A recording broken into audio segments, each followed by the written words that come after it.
El Hospital 12 de Octubre ha realizado un trasplante de hígado con donante vivo a una niña guatemalteca de 10 años. La ONG Senderos de Maíz, impulsada por una pediatra española, lo ha hecho posible. Ana Beatriz dibuja un mundo lleno de color. Por fin le ha dicho adiós al cansancio. Me gustaría aprender informática. 5 años enferma, con una cirrosis hepática terminal. 5 años que han sido una lucha constante para su madre.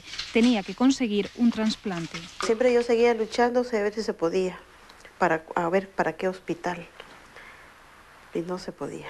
No tenía solución, en Guatemala no tenía esperanzas. En México o Estados Unidos tampoco era posible, hasta que conoció a Mercedes de la ONG Senderos de Maíz, una pediatra que ha logrado que en el 12 de octubre le trasplanten a Beatriz. Empezó a comer a los 2 días que le hicieron el trasplante. Quizá ya me había acostumbrado a verla con la vista amarilla, que no me había dado cuenta, hasta que me dijeron que la niña ya tenía la vista blanca. ¿Aló? Doña Lesbia, ¿cómo está? Gusto en saludarla.